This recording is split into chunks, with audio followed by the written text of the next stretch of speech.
Terima kasih pemirsa, Anda masih bersama kami di Dialog Legislasi dan masih bersama dengan Ibu Yeni dan juga Pak Yasdin. Saya kembali ke Ibu Yeni.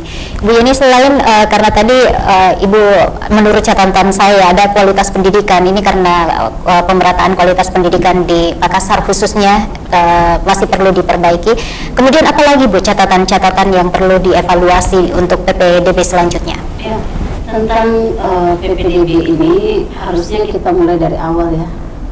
Sebenarnya hal yang harus dilakukan oleh Dinas Pendidikan mempersiapkan PPDB itu bukan ketika mau melakukan PPDB. Jadi kita mulai startnya ketika anak-anak memang sudah masuk naik di kelas 6. Yang pertama adalah pendataan yang bagus. Pendataan yang kita maksud di sini adalah domisili anak itu sendiri. Dia ada di mana? Karena ini yang menjadi polemik di jalur zonasi adalah tidak bersesuaiannya data anak-anak di Dapodi. Seperti itu. Jadi dalam hal ini orang tua memang sudah diajarkan bahwa alamatnya radiusnya sekian nih, dan dia bertanda tangan.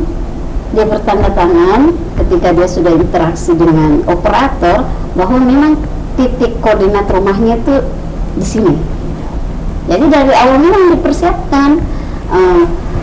Karena apa yang terjadi adalah ketika terjadi pendaftaran PPDB secara online, PPDB melalui jalur zonasi, titik koordinat itu bisa digeser-geser. Jadi alamat seseorang ya, misalnya dia jalan A gitu. Jadi jalan A itu dia tidak jelas jalan A nomor 1 itu di mana. Misalnya dia harusnya di titik tertentu, tapi dia bisa digeser-geser asalkan dia tidak melewati jalan tersebut. Nah, ini harus dipikirkan. Yang kedua adalah sebahagian dari orang tua juga banyak yang belum paham tentang mengakses link tersebut. Jadi ini harus dari dini juga diajarkan pada orang tua untuk mereka bisa mengetahui. Ini kan bukan juga hal yang baru ya, supaya ketika nanti terjadi supaya ketika nanti waktunya untuk mendaftar, orang tua tidak lagi sibuk ke warnet untuk minta bantuan. Mereka sudah paham di situ. Jadi memang dari awal itu sudah harus dilakukan. Dan yang ketiga adalah ini masalah kakak. Ini juga saya lagi cari nih aturannya dalam undang-undang apakah memang tidak bermasalah atau bagaimana. Ini jadinya aneh. Misalnya orang tua tiba-tiba ya kasarnya sih melempar anaknya ke kakak yang dekat dengan domisili sekolah yang diinginkan. Ini ya, misalnya dia numpang sama keluarganya yang dekat situ, ini kan harusnya capil ya, lebih jeli. Bisa memang memindahkan kakak seorang anak dalam kartu keluarganya itu ketika memang orang tuanya itu di luar dari Pulau Sulawesi.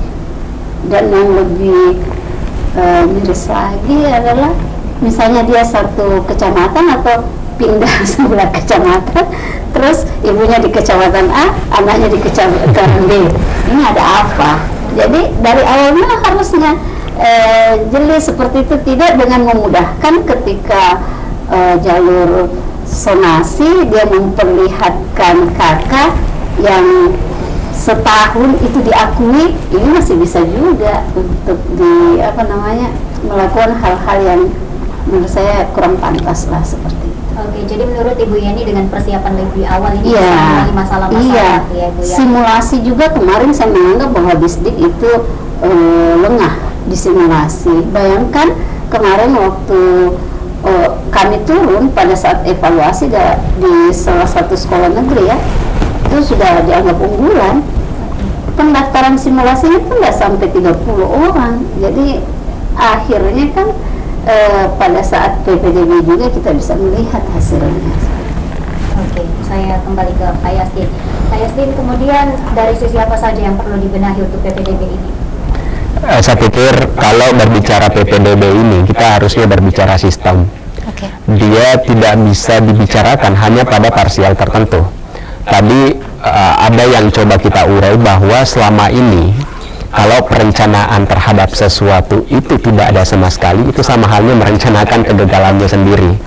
Sehingga sebenarnya yang paling penting mungkin di 3 atau 4 bulan sebelum penerimaan peserta didik baru itu sudah ada perencanaan yang dilakukan. Setelah itu ada sosialisasi yang dilakukan. Sosialisasi ini tidak boleh dikatakan sudah kita lakukan tahun lalu, karena pengguna untuk layanan pendidikan tiap tahun itu selalu berbeda, sehingga butuh sentuhan untuk hal yang lebih menyeluruh dan teknis sebenarnya. Nah, setelah itu sampai pada yang lain. Agar kita tidak bermasalah pada wilayah posisi peserta didik untuk mengakses pendidikan itu, saya pikir aturannya sudah jelas berapa lama dia berdomisili di situ, itu bisa diakomodasi untuk masuk di sekolah tertentu. Itu bagian yang paling awal.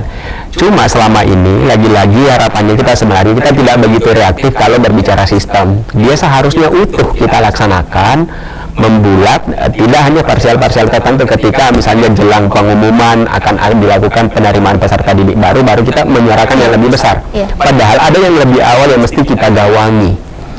Yaitu adalah perencanaan, lagi-lagi utamanya di sini mulai dari secara administratif, penentuan titik koordinat, domisili dan seterusnya, berapa sekolah yang ada di daerah tertentu, apa yang memungkinkan diakses, itu semuanya harus direncanakan. Karena kan setiap tahun yang kita bicarakan sebenarnya sudah ada di tahun sebelumnya kurang lebih sama. Hanya kita mencoba menyempurnakan.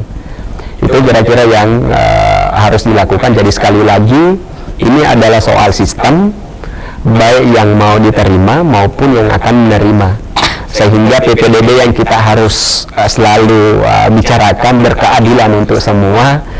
Bu ini soal keadilan ini pasti paham betul untuk apa misalnya berkeadilan itu dicetuskan, bukan hanya untuk peserta didiknya tetapi minimal untuk pelaksana kita juga berlaku adil. Oke. Saya ke Ibu Yeni. Ibu Yeni, PPDB ini kan sudah selesai, namun menurut catatan kami ada sekitar 1.934 lulusan SD yang belum terdaftar lanjut. Bagaimana nasibnya itu, Bu? Sedangkan kan untuk anak-anak ini punya kewajiban wajib belajar, begitu, Bu Yeni? Ini juga kan perlu pendataan kembali ya dari Disdik. Ini juga yang disampaikan kalau tidak salah 3 hari yang lalu ya, 4 hari yang lalu. Kita mau tahu lagi progres terakhirnya itu sampai di mana. Seperti yang dari awal saya sampaikan bahwa kenapa ada kursi kosong ya. Ada kursi kosong karena memang orang tua tidak minat masuk ke sekolah tersebut. Jadi bisa jadi dia lebih memilih kepada sekolah yang swasta seperti itu. Jadi memang ini harus kedepannya ya, sistem yang dilakukan itu adalah karena ini kan sudah terlanjur, begitu mereka tahu tidak lulus nih, tiba-tiba mereka cari alternatif. Mereka tidak sangka mungkin bahwa ternyata masih ada yang kosong gitu. Jadi yang memang harus dilakukan kedepannya adalah pilihan-pilihan orang tua itu tidak masuk semua sekolah yang dianggap tanda kutip ya di sekolah unggulan atau sekolah favorit. Harus memang ada satu pilihan yang dipilihkan oleh dinas pendidikan. Itu merupakan solusi. Salah satu. Nah, jadi misalnya pilihan pertama, kedua, misalnya contoh ya SMP 1 dan SMP 3 ya yang dekat-dekat situ.